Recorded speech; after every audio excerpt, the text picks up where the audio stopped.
There is a 3 a.m. that almost everyone knows. The room is dark. The world is asleep. And your mind will not stop. A conversation replays itself for the 10th time. A fear about tomorrow grows teeth. A thought you don't even believe keeps repeating, louder each time. 2,000 years ago, a Roman emperor lay awake with the same kind of mind. A formerly enslaved man in Rome felt the same tightness in his chest. A wealthy statesman, watching his own power crumble, fought the same invisible war you are fighting right now. They found a way through it, not by silencing the mind completely, but by understanding it. Today, we're going to walk through 7 of their methods. Real, practical, almost unreasonably simple. By the end of this video, you will not just understand anxiety differently, you will have tools you can use tonight. Stay with me. This one might change how your mind feels by morning. Welcome back to Wisdom of the Stoics, the home for anyone trying to build a calmer, steadier, more deliberate mind using ideas that have survived 2,000 years for a reason. If you're new here, we take the writings of Marcus Aurelius, Epictetus, and Seneca, and we translate them into something you can actually use, not abstract philosophy, but lived practice. If that sounds like something you need today, consider subscribing. There are people in this community who tell us these videos talked them down from real panic, real spirals, real 3 a.m. moments. You might be one of them by the time this ends. Let's begin. Let's start with the man who, more than any other Stoic, understood suffering from the inside. Epictetus was born into slavery. He had no control over his body, his location, or his daily fate. And yet, he became one of the calmest minds in human history. How? He made one distinction, and it changed everything. He said, "People are not disturbed by things, but by their judgments about things." Read that again, slowly, because it is the foundation everything else in this video will be built on. It is not the email that disturbs you. It's the story you tell yourself about what the email means. It's not the silence from someone you love that hurts. It's the meaning your mind assigns to that silence. Anxiety rarely comes from the event itself. It comes from the narration running underneath it. This means something is wrong with me. This means I'm going to fail. This means I'm going to be alone. Here is a small experiment Epictetus would want you to try. Next time you feel that anxious tightening in your chest, pause and ask one question: what actually happened? And what story did I just add to it? You'll often find the event was small, a delayed reply, a missed deadline, a strange look from a coworker. The event is a fact. Small, neutral, survivable. The story? I'm losing them. I'm failing. I'm not enough. That's the part doing all the damage. This doesn't mean your feelings aren't real. It means your feelings are responding to a story, and stories can be questioned, edited, even rewritten, while facts mostly can't. Epictetus called this the practice of separating things within our control from things not within our control. Your judgment is within your control. The external event almost never is. This single habit, catching the story before it catches you, is the seed every other technique in this video grows from. Keep it in your pocket. We'll come back to it. Now let's go to Seneca, a man who had everything modern society tells us should make a person happy. Wealth, power, influence, closeness to an emperor. And still, by his own letters, anxiety found him constantly, because at any moment, all of it could be taken away.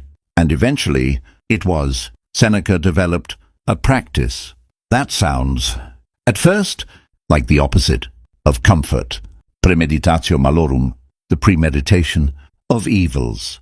He would deliberately imagine the worst that could happen: exile, poverty, death, not to frighten himself, but to remove the power those fears held over him in the dark, unexamined corners of his mind. Here's the psychology behind why this works, and why it isn't just stoic gloom. Anxiety thrives on vagueness. The mind fears the unknown shape of a bad outcome far more than the outcome itself. A formless dread, something terrible could happen, is almost always worse than a specific, named fear you've actually looked at. So Seneca's instruction was this: name the fear precisely. Look directly at it. Ask, if this happened, what would I actually do? And almost every time, you'll find an answer. Not always a comfortable one, but an answer.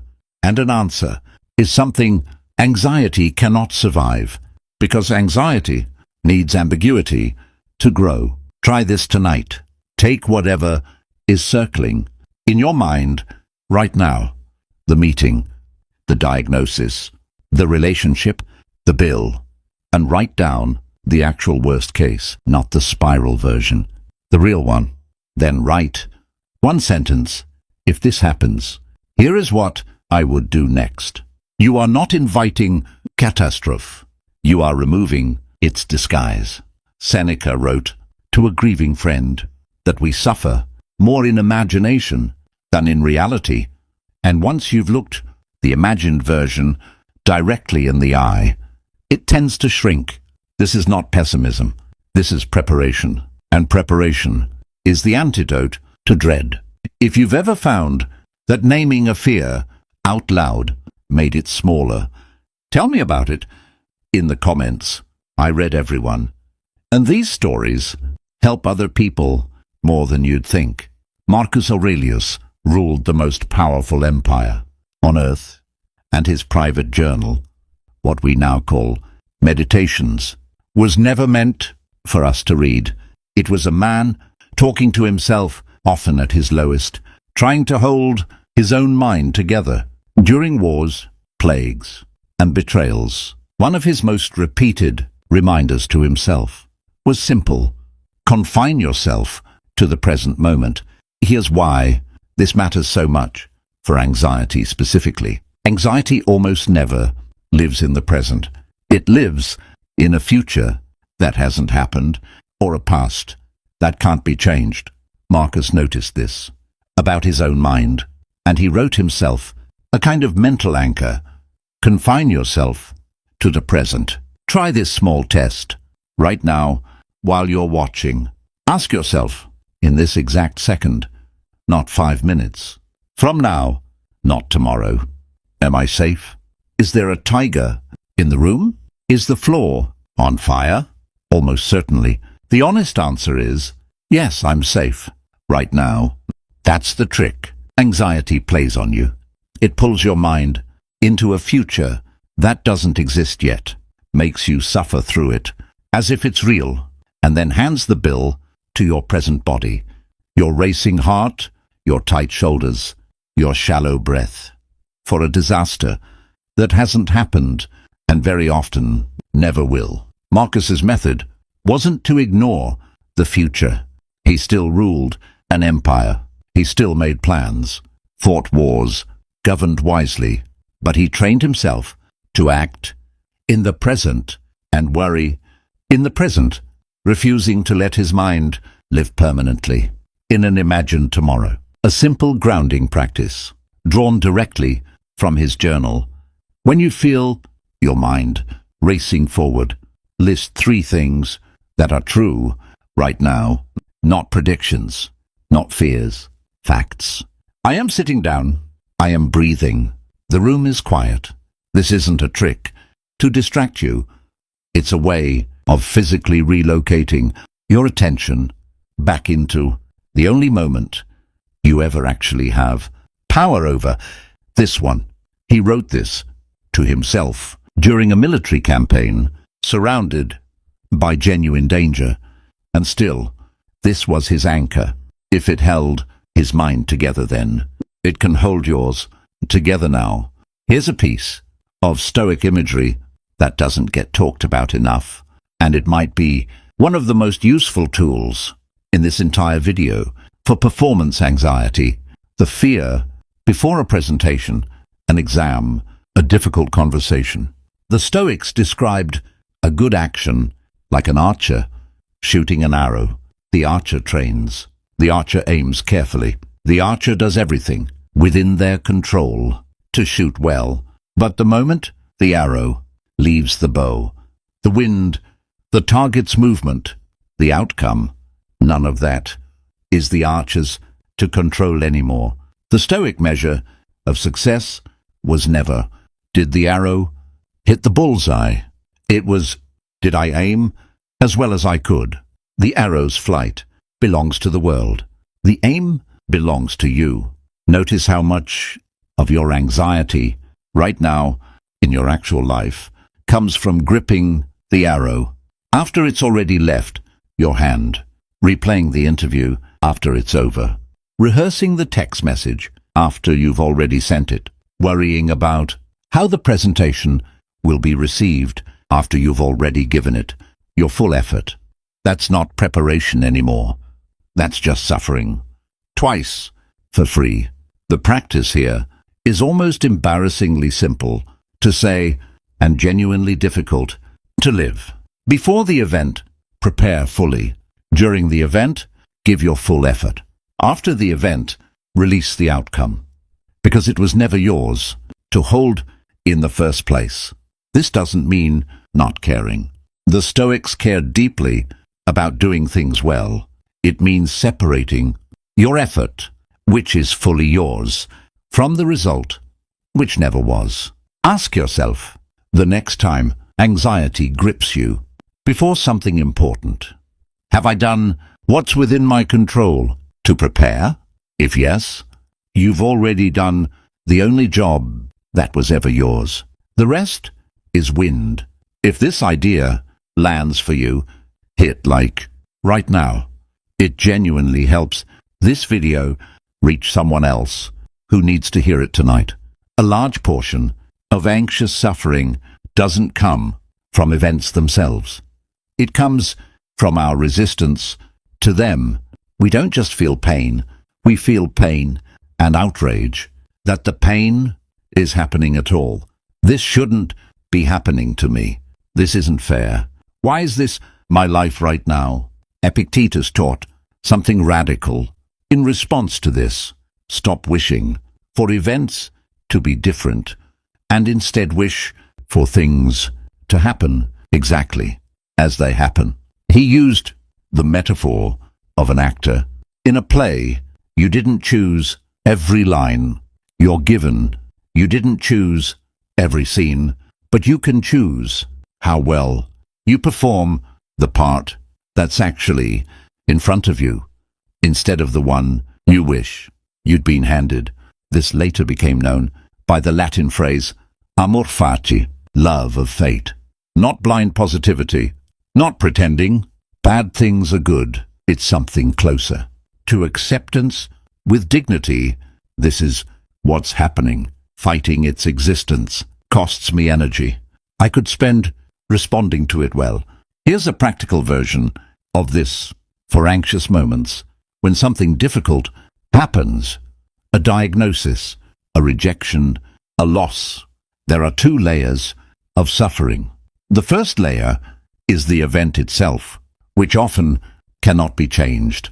The second layer is your resistance to the event having happened at all, which is optional, even though it rarely feels optional in the moment. Stoic practice doesn't ask you to skip grief or skip frustration or pretend you're fine. It asks you to notice when you're fighting reality itself, a battle that cannot be won, and gently redirect that energy toward the one battle that can be won. How you respond next. Marcus Aurelius wrote something close to this directly in his journal, that the obstacle in the path can become the path itself, if you let it, not despite the difficulty, through it. Here's something quietly devastating. If you really pay attention to it, most people would never speak to a friend the way they speak to themselves during an anxious spiral. If a friend came to you and said, "I think everyone secretly hates me. I think I'm going to fail at everything. I think something is fundamentally wrong with me," you wouldn't agree with them. You'd gently challenge it. You'd ask for evidence. You'd remind them of the times they were wrong about this exact fear before. But inside our own heads, we rarely offer ourselves that same basic fairness. Marcus Aurelius, even as the most powerful man in the Roman world, wrote himself letters of correction and reassurance, gentle, firm, almost parental in tone. Meditations is full of moments where he's essentially saying to himself, "Steady now. You know how to handle this. You've handled worse." This is the practice. When the anxious voice starts narrating disaster, pause and ask, would I say this to someone I love? In this exact tone, with this exact certainty? Almost always, the answer is no. And if you wouldn't say it to them, you're allowed to question whether it's true when you say it to yourself. This isn't about empty self-affirmation or pretending everything is fine. The Stoics were not interested in comforting lies. It's about fair self-talk, the same standard of evidence and gentleness you'd offer anyone else, finally extended to yourself. Try, just once, this week, catching the harshest sentence your mind says about you and asking out loud, if you can, is this fair? Would I say this to my best friend? Often, just asking the question is enough to loosen the grip. One last tool, and it might be the most quietly powerful of all 7. Marcus Aurelius would imagine in moments of overwhelming stress, rising above the earth, looking down at his empire, his armies, his own anxious mind from far above. Historians now call this exercise the view from above. From that height, the urgent crisis of the day, the betrayal, the war, the fear, became one small thread in an immense, ongoing tapestry of human life. This wasn't meant to make his problems feel unimportant or to dismiss real pain.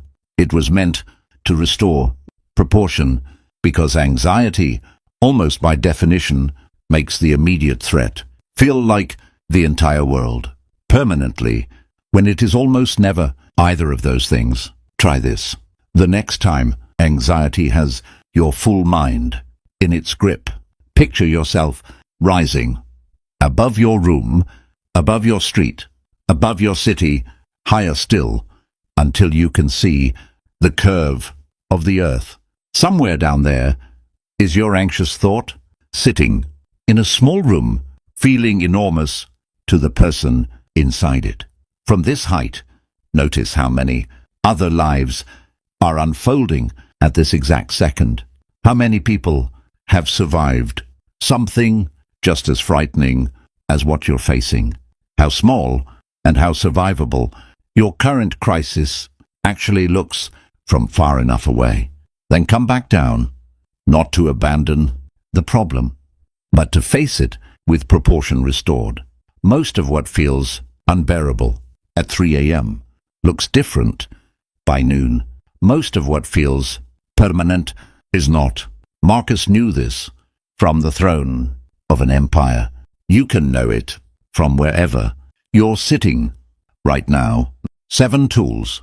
An enslaved man who became free in mind before he was ever free in body. A statesman who lost everything and still found steadiness. An emperor who wrote himself back to calm in the middle of the night page after page, for years. None of them eliminated anxiety completely. That was never the goal, and it isn't yours either. The goal was never a mind that never feels fear. It was a mind that knows what to do with fear when it arrives. So tonight, if the thoughts come back, and they probably will, because that's what minds do, you now have 7 doors you can walk through instead of one dark room you're trapped in. Question the story. Name the worst case. Return to the present. Release the arrow. Stop fighting what's already happened. Speak to yourself like someone worth loving. And when it all feels too big, rise just for a moment and look down. If even one of these help tonight, I'd genuinely love to know which one in the comments. It tells me exactly what to make more of for you. And if you want more of this, a calmer mind, a steadier voice in your head, 2,000 years of practice behind every video, subscribe and turn on notifications, because we publish these every week for exactly the nights you needed one. Until next time, be steady, be kind to your own mind, and remember, you have survived every difficult night that came before this one.